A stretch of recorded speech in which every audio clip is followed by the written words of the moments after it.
has many names. Gang stalking, mob stalking, community stalking. You're in the middle of this ridiculous, irrational impossibility that is real and is happening.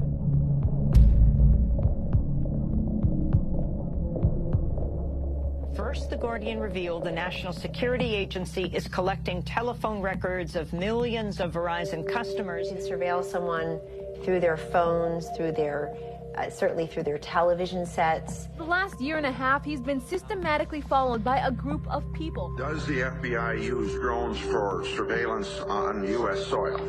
Yes. New Associated Press investigation shows that the Bureau has its own little Air Force with scores of planes flying over American cities, recording video and tracking cell phone conversations.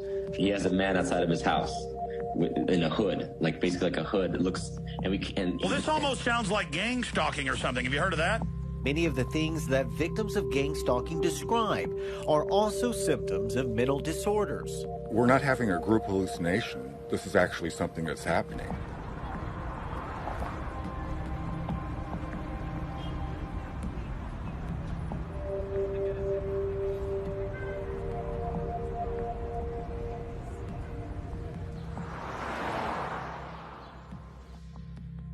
I grew up with my parents. My mother was a medical doctor.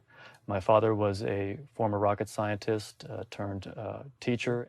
I grew up with a desire to be a graphic artist. And then I didn't like school very much, so I joined the Navy. And I did that for a couple of years. Didn't like that too much, so I came back to LA and basically lived in Los Angeles as a homeless man, just living on the street. I had my truck with a shell, and I worked as a handyman or construction jobs that I would get. The gang stalking experience started for me when I noticed these black SUVs and other police vehicles driving slowly along the street, but they never came up to me or said anything. And then I had 7 or 8 helicopters hovering directly over my apartment, and then it goes, and it keeps happening, and it begins to dawn on me that something is going on, and this continued on. Here comes the gang stalking helicopter. Here it comes. It's confusing to humans trying to understand gang stalking. Why would they do this to me? Why would they do these weird, petty little things that, you know, may even just irritate me at some moment? If you were to ask me what gang stalking is, it's a way to slowly kill people using their own decisions. See, we're getting one of our friends here. I don't know if you can hear that on the audio, but we're getting a buzz right now. And on certain topics that I'll bring up, I'll get buzzed.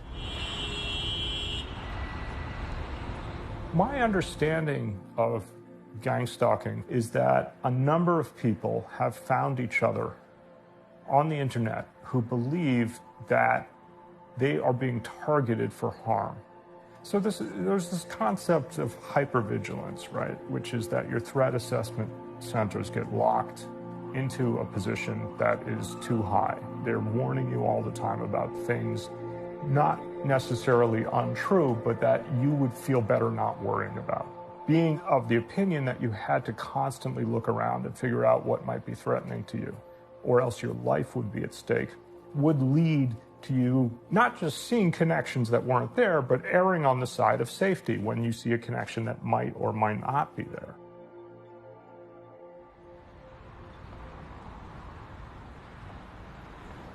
I'm a self-taught makeup artist, and depending on the list that you look at, probably one of the top 10 makeup artists in the world. I think that just my life experience, me being around famous people all the time, what paparazzi photographers do to them, what normal people do to them if they go out in public, there'll be a gang-like reaction. This is essentially the same thing, except it's not, I didn't ask for it.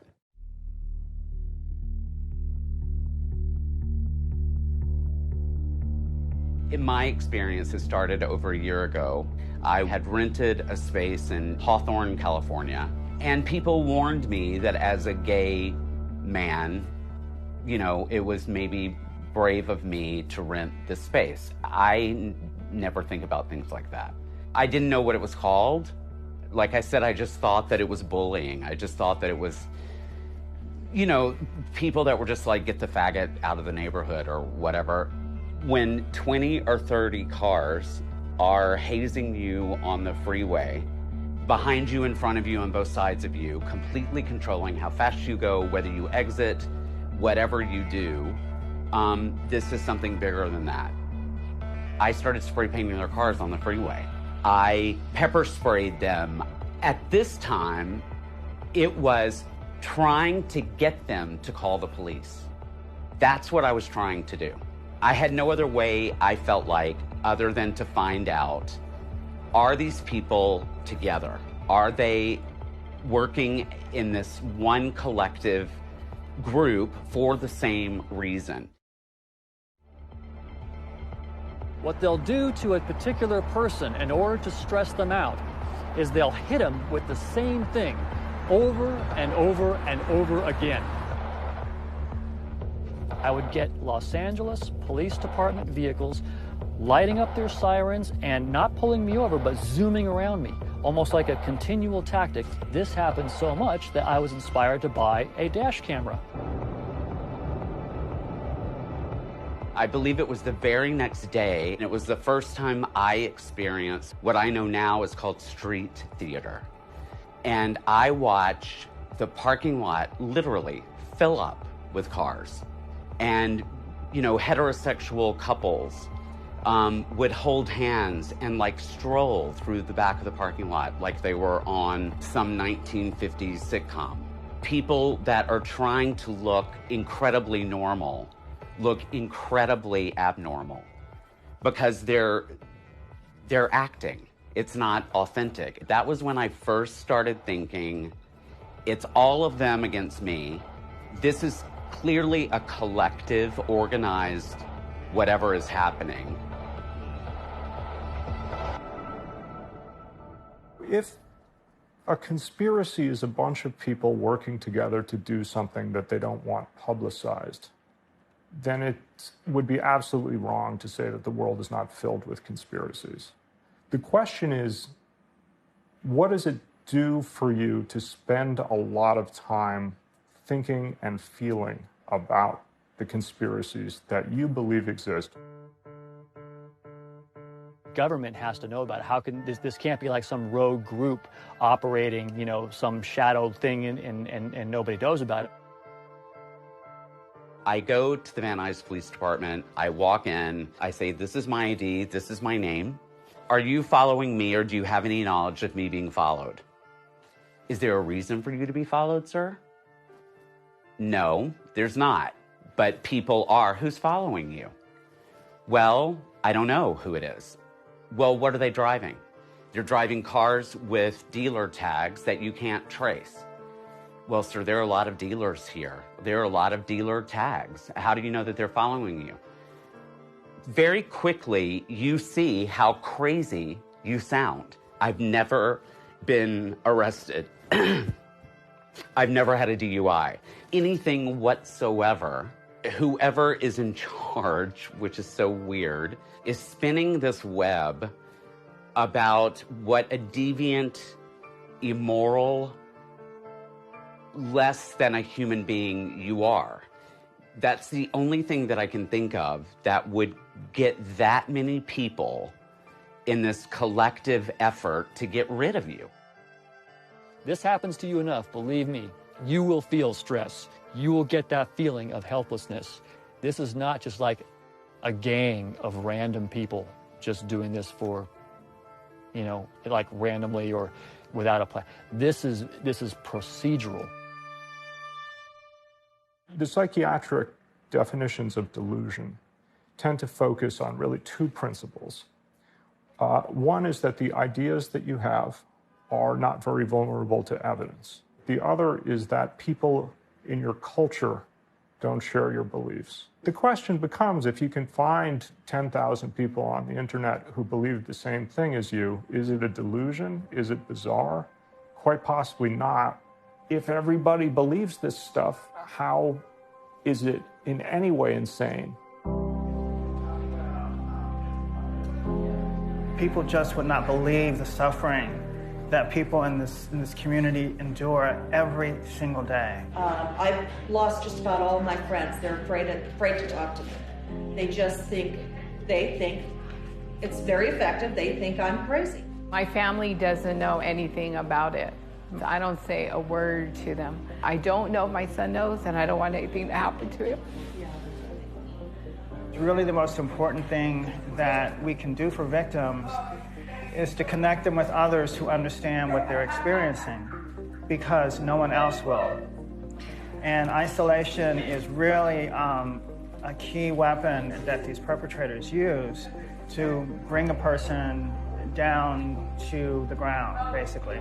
If you go to see a psychiatrist, let's say it's the first time you're meeting a psychiatrist, and you say, I'm under police surveillance, then the psychiatrist will write you off as suffering paranoid schizophrenia, and then he will give you medication. So we must assume that this is what American society believes, that all these government agencies, which normally watch over people, don't actually watch people at all. If anybody thinks that they are being watched by this government agency, then they must be crazy. It cannot possibly be true. There really is no help at the moment officially to assist target individuals. They can't go to the police, they can't go to the FBI, they can't go to Congress. There is nowhere that they can go. We are having to create the issue and also the solution. Why isn't our nation listening? This could be them. I wouldn't be surprised if most of the nation is under mass mind control. Given that the world is filled with groups of people operating in secret or trying to divorce us from our money or our power or whatever they want from us, one thing that might be helpful to ask from a psychiatric point of view is, what's wrong with the rest of us? So why am I so relaxed? What's wrong with me that I don't feel I'm being gang-stalked? And is it that I'm living in the matrix where, in order to feel more comfortable, I have decided to simply ignore a lot of the evils in the world and a lot of the potential threats to me?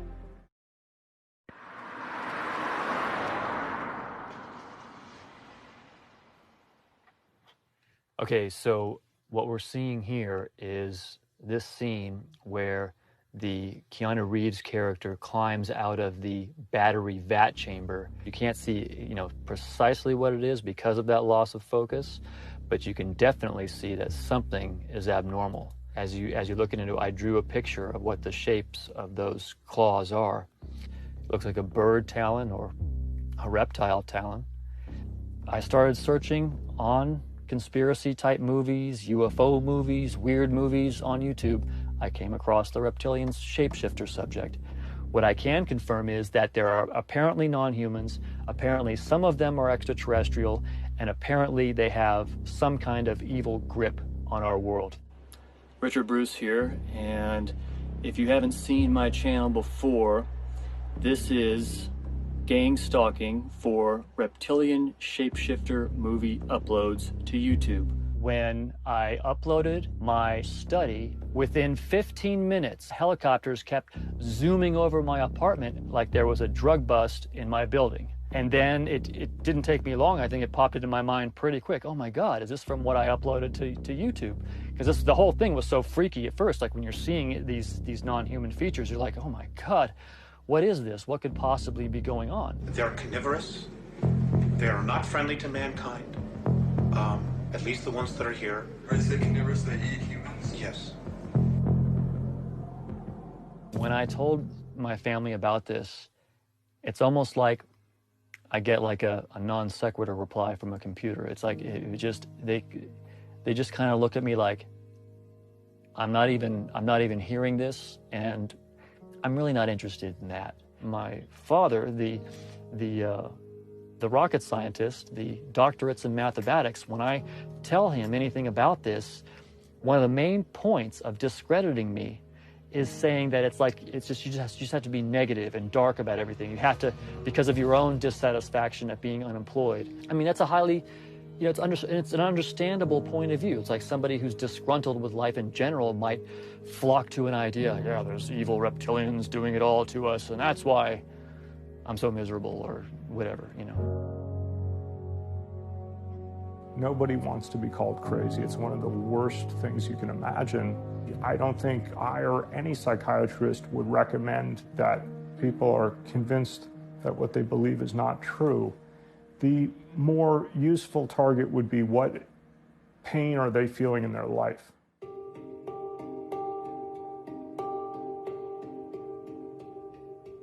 At least if I can do anything, if I can achieve anything by exposing this issue to the general public, it could be that it takes away these criminals' right to destroy people's lives with this, because it's terrible what's happening to people. I mean, what kind of a country do we live in where you can't say certain things or do certain things without our own government using these subversive, underhanded tactics to drive you crazy? You're in the middle of this ridiculous, irrational impossibility that is real and is happening and is stranger than fiction or anything that you can imagine. And it's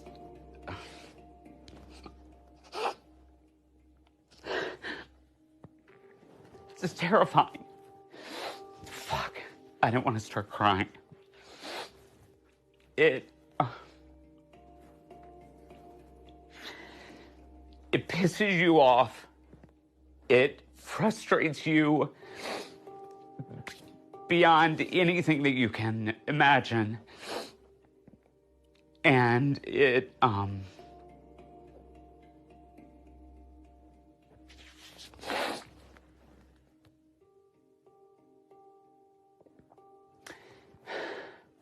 changes you. We could see it from everything: the fluoride in the water, the chemtrails, the fake education system, the fake medical system. I mean, when are we going to wake up and stand up and fight? As the scripture says, how good is it for brethren to be together? Meaning, how good is it for people who truly trust each other and are friends to be together?